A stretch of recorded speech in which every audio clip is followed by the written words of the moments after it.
шүүхийн ямар шийдвэр, шүүхийн хуралдааны ямар ч явцыг одоо иргэд харах, дээр нь одоо онлайнаар ажиглах, хэрэгээ одоо зайнаас одоо ингээд хэрэгийнхаа хөдөлгөөний мэдээллүүдийг авах гээд маш олон зүйл нээлттэй болцсон. Энэ байдал бол иргэд нөгөө иргэдийнхээ итгэлийг зэрхэд их чухал үүрэг үүсгэж би харж байгаа. Яг гоо дээр нь цаана маш олон хүчин зүйлүүд байгаа. Эвлэрүүлэн зуучлалын асуудал байна. Иргэдийн төлөөлөгчийн асуудал байна. За дээр нь шүүхийг бид дагнууллаа гэдэг юм уу. Маш олон хүчин зүйл бүгд нийлээд иргэдийнхээ итгэлийг сэргэхэд бол нөлөөсөн. За хамгийн сүүлд нь хэлэх юм бол бид бас өнгөрсөн хугацаанд шүүгчийнхаа эдийн засгийн баталгаа буюу цалингийн асуудлыг бас шийдсэн. Энэ их том амжилт байсан гэж би харж байгаа. За прокурор. За хохирогчийн эрхийг хамгаалах асуудлаар гэхээс илүү шинтгэл их том нэг зорилго тавьсан. Хохирохгүй байх хэрэгтэй.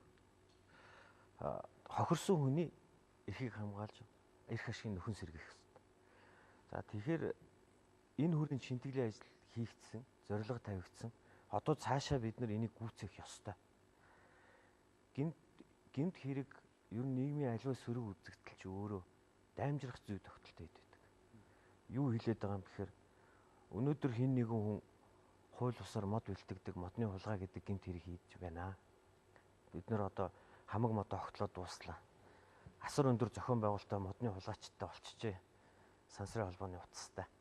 Хоорондоо сүлжээгээр харьцдаг гэж ингэж ярьдаг. Гэтэл үнийн хэрэг дээрээ тэрмэн өнөөдөр гэмт тийм зохион байгуулалт болчихоогүй. Тэр гэмт хэргийг үйлдэхийнхөө өмнө тэд нар хууль бус жижиг зөрчлүүдийг ахуй хүрээнд өөрийнхөө модны хэрэгцээг хангах гэж хийж байгаад цаашдаа энэ нь үйлдвэрлэл бизнесийн шинжтэй босно л хэрэг. Өөрөөр хэлбэл гэмт хэрэг гэдэг нь ингэж даймжирч явж ноцтойдоо хүрдэг. Бид нар гэр бүлийн хүчирхийллийг үл тоогоод хайснаас болоод дараа нь ноцтой хүн амны хэрэг жоохон хүүхдээ хүртэл зодоод алах хэрэг гардаг.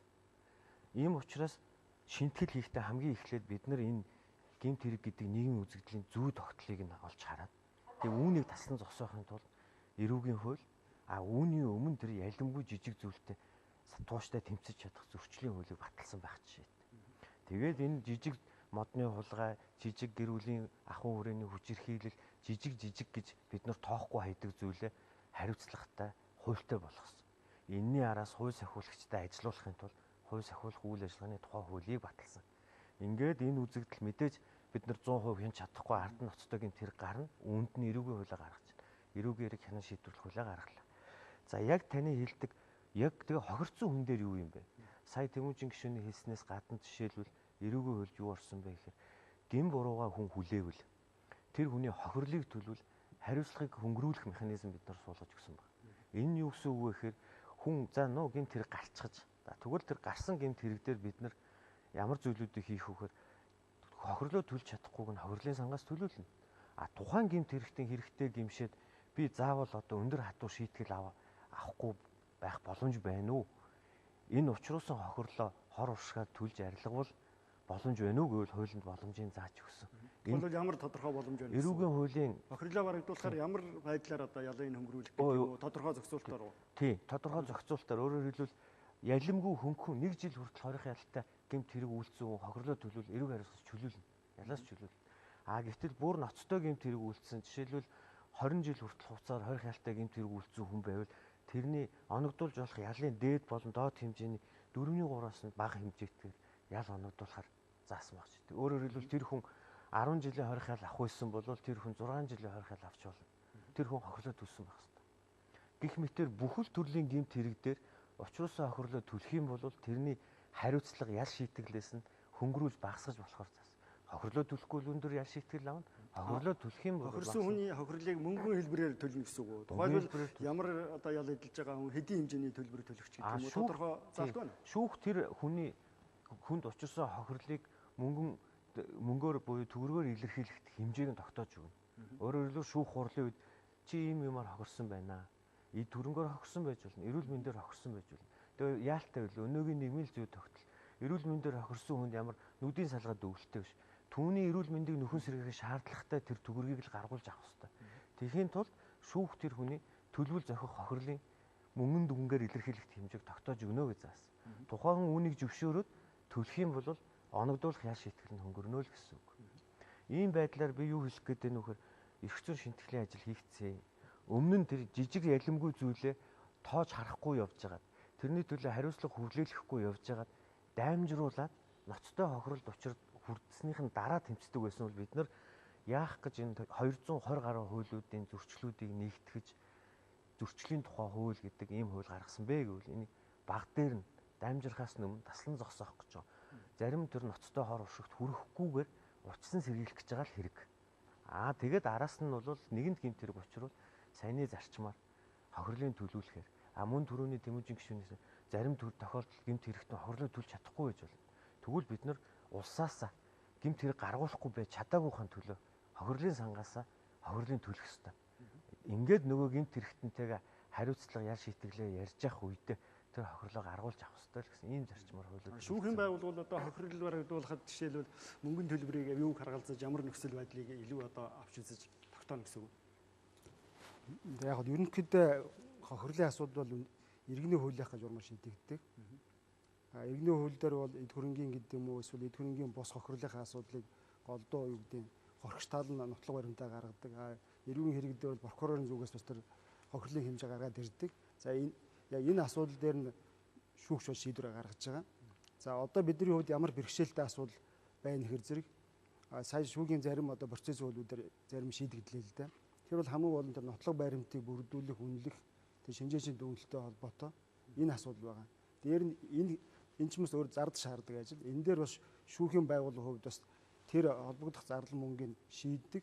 Тэр одоо механизмуудыг бол энэ процессын хувьд бол бас туйлуудаараа сая бол тодорхой хэмжээнд шийдэд өгчлээ л дээ. Түүнээс шүүх бол одоо яг шууд тэр хохирлыг өөрөө шууд тогтоохгүй шүү дээ. Хамгийн гол нь талуудын хэрэг орлогч талуудын өөрсдийнх нь гаргаж байгаа нотлог баримт тэдний мэтгэлцээ үндэслэлээр л үндэслэж гаргадаг. Хамгийн гол нь тэрийг ойлгодог, зөв шийддэг тэр шүүхийн хүний нөөц ялангуяа бид шүүхийг яагаад дагнуулад байх юм гэхээр яг энэ чиглэлээр мэрэгсэн одоо хүлжтэй бид нэр шүүхтэй ажиллаж тухайн одоо хэрэг маргаанд илүү үнэн зөв шийддэг тийм л зүйлээр явж байгаа гэсэн үг. Тэгэхээр энэ талаар бол тодорхой хэмжээнд ахламууд хийгдсэн. Монгол улсын хэмжээнд бол сахиргааны, эрүүгийн, иргэний гэдэг ийм дагнсан шүүхийн тогтолцоо үндсэндээ бүх шатанда бүрдчихлээ л дээ.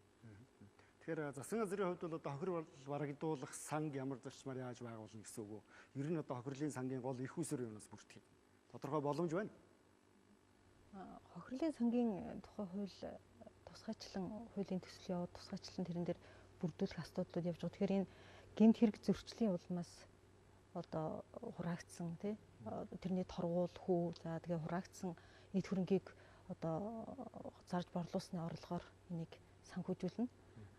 Энэ нь бол ингээд бүрдээд ингээд байж байгаа тохиолдолтой бол яг үхээр түрүүний ярьдгаар нөгөө хохирчийн хохирлыг төр урдчилж барагдуулаад өөрөөр хэлбэл тухайн тэр гэмт хэрэгтэн ч юм уу эсвэл хүнд хохирол учруулсан этгээ тэрийг нөхөн төлхийг хүлээж одоо хүнийг давхар хохирох биш урдчил тэрийг барагдуулаад одоо хохирол багтаагаар барагдуулаад дараагаар нь тэрийг нөхөж авах журмаар зохицуулагдахаар хуулийн тусгагдсан байна. Санг хэдийнээс одоо яг үйл ажиллагааны эхлэн хүчин төгөлдөр байна. Одоо хууль маань яг нөгөө батлагдаагүй байгаа учраас тийм энэ бол хууль хэдэд батлаг. Улсын их хурал дээр нэгдүгээр хэлцээлэг яваад дууссан одоо 2 туруу орохгүй байж байгаа.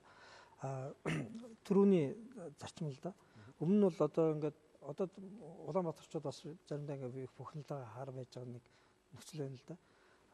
Энэ тэнд машин тавихаар машин ачаад эсвэл торгоод нь штэ. Тэгэнгүүт тэр торгож байгаа мөнгө хааш орж байгаа вэ? Тэнгүүт тэр мөнгө өөрөө нэг том төсвөрөөр ороод алга болчихж. Гэтэл ухаалаг байдлаар шийдэж байгаа улс орнуудын туршлагаар ингээ харахаар яг иймэрхүү байдлаар зөрчлийг торгож байгаа мөнгө хин нэгэн албан тушаалтны эсвэл төрийн өөр бодлоор орж болохгүй. Энэ бол эхлээд тэр зөрчлийг арилгах чиглэсэн урьдчилан сэргийлэх үйл ажиллагаараа зарах хэрэгтэй. Хоёрдугаарт магадгүй ийм зөрчлүүдээс болоод одоо автовар юм уу янз бүрийн асуудлууд гараад тэнд хохирсон байгаа. Тэр хохирлыг барагдуулах тогтолцоор шилжих хэрэгтэй.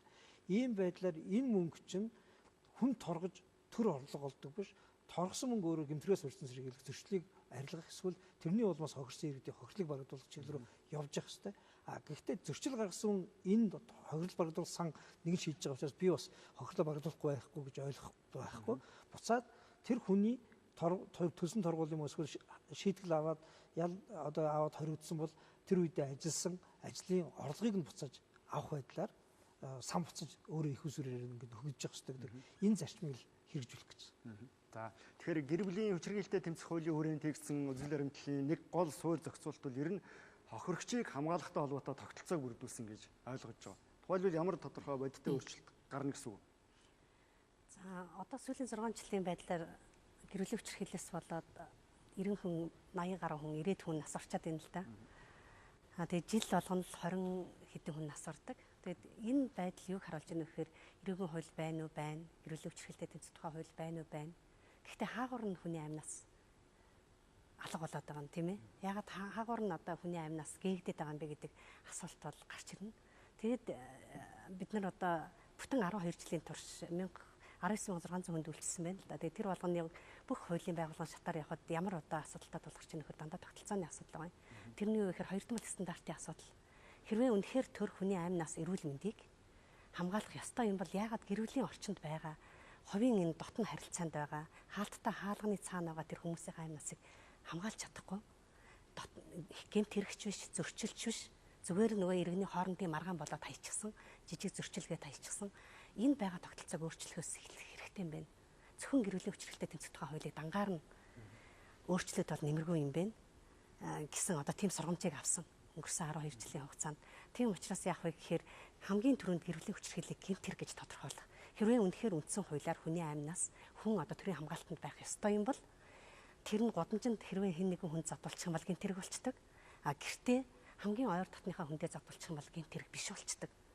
Ийм нэг байдлыг өөрчлөхгүй бол 3 зам хүлээгээд байна л да. Төгсгөл, тавилан гэж хэлж болно тий. Нэг нь бол яах вэ гэхээр гэрүүл салж байна. 5 гэрүүлтэнд салсан одоо гэрэлтээ цуслуулсан 5 гэрүүл тутмын нэг нь хүчрхийл гэж байгаа. Гэхдээ бүр нарийн аваад эцэх юм бол баг 3 нь байгаа даа. Нөгөө нэг зам нь ямар зам тавилан өгч гэнэ вэ гэхээр хохирогч одоо 6 жилийн хугацаанд 90 хүн нас орчиж байна тий. 3 дахь зам нь юу вэ гэхээр байнгын хүчрхийл дарамтнд байсныхаа улмаас хүчрхийлэл үйлдэж байгаа хүнийхээ амь насыг хөнөөчж чинь сая гэхэд л 2 залуу бас аавынхаа амь насыг хөнөөчсөн хэрэг гарч штэ. Тэгэхээр энэ мухардмал байдалд орсон энэ арга замыг энэ одоо мухардлыг гарах гэтлэхийн тулд яах вэ гэхээр одоо шүүх, прокурор, цагдаагийн өдөр тутам барьж байгаа хуулиудад нь гэрүүлийн хүчирхийллийн онцлог эмзэг хохирогчийг хамгаалах тогтолцоог суулгаж өгөх хэрэгтэй юм байна.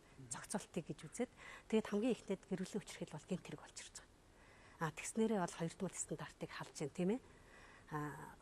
2 дахь нь болохоор яг гэхээр нэгэнт гэмт хэрэг болсон юм бол гэрүүлийн хүчирхийлэлтэй харилцааны онцлогоос шалтгаалаад хэлбэршүүлсэн богино хугацааны процесс үйлчлэхээр болж ирж байна. 3 дахьт нь бол яг нөгөө хэргийн халуун газар очиж байгаа цагдаагийн ажилтан бол одоо дуудлага ирлээхэд хулгаан дуудлага төрүүлж явдаг гэдэг хандлага бол нэлээд байсан шүү дээ. Гэтэл хүний амнаас эрүүл мэндтэй холбоотой дуудлагад очихгүй байсаар байгаа зөндөө олон хүн амнасаа алдаж байна. Тэгэхээр энэ байдлыг өөрчлөхийн тулд хууль сахиулах ажиллагааны тухай хууль, цагдаагийн ажилтан гэрүүлийн хүчирхийллийн дуудлага, хүний амнаас эрүүл мэндтэй холбоотой дуудлагад даруй очино. Очиод цагдаагийн ажилтны одоо нөхцөл цагдаагийн ажилтан бол аюулын зэрэг ямар вэ нөхөрч байна. Хэрвээ өндөр байх юм бол одоо шууд нөгөө эрүүгийн хэрэг үүсгээд цаашаа нөгөө тэр хэрэг нь богино хугацаанд шийдэгдээд явхаар тэгээд бас шүүхийн шийдвэр гүйцэтгэх тухай хуулинд юу орж батлагдсан бэ гэхээр зөвхөн одоо тэр нөгөө нэг хариуцлага хүлээлгэхэд орхих нь бол одоо гол биш юм аа. Яагаад гэвэл хариуцлага бол шаталсан байх ёстой. Хариуцлага бол яг гэрүүлийн харилцааны онцлогт нийцээд бас ялгамжтай байх ёстой гэдэг тэр нөгөө ямар тохиолдолд албадлагын арга хэмжээ болох юм? Ямар тохиолдолд хорхоос өөр төрлийн уулзах болон уулзахаар оролцохыг хориглох, хохирчийн байнга очдог газраар очихыг хориглох тийм ээ. Ямар тохиолдолд хорих ял өгөх юм бэ гэдэг тэр нөгөө ялгамжтай ял албадлагын арга хэмжээг яаж одоо шүүхийн шийдвэрийг яаж хэрэгжүүлэх юм бэ гэдэг тэр нарийн процедурыг бол шүүхийн шийдвэр гүйцэтгэх тухай хуулинд зааж өгсөн. Хохирогч бол одоо ямар нэг байдлаар эрсдэлгүйгээр, аюулгүйгээр хамгаалагдах боломж бүрдсэн гэсэн үг юм. Одоо бүх одоо юун дээр хэрэг бүртгэлд мөрдөн байцаалт шүүх тийм ээ. Шүүхийн шийдвэр гарсны дараа ч гэсэн хамгаалагдах боломж бүрдэж байна. За тэгэхээр оюутнуудын төлөөллөөс бас санал сонсъё. Асуулт асуух бас боломжтой албаны хүмүүнээс. Ер нь бол одоо хохирогчийг хамгаалахын тулд эрх зүй ямар тодорхой зохицуултыг өнөөдөр хийж чадсан гэж ойлгож байна. Ер нь хохирогчийн хохирлыг барагдуулахтай холбоотой ямар тодорхой механизм байж үр дүн төрнө гэж ойлгож байна. За, санал айлгүй. За, чөлөөтэй ярьж байна. За, өөрийгөө танилцуулаад. Та бүхний өнөөдрийн мэндийг хүргэе. Тэгээд туйлсан Мосын хууль зүйн сургуулийн 2 дугаар курс оюутан байгаа. Тэгээд түрүүн ярьлаа хохирогчийн эрх ашиг хамаасан хэрэгцээ зохицуулалт айгүй их сайн орж өгсөн гэдэг. Энэ нь болохоор айгүй сайн хэрэгтэй байсан зохицуул гэж бодож байна. Яг нөө гэр бүлийн хүчирхийлэл болохоор айгүй их гараад хүүхдийн эрх ашиг айгүй их хөндөгдөж гин гэд тэгдэг. Тэгээ бага насны хүүхдүүд л ерөөхдөө айгүй их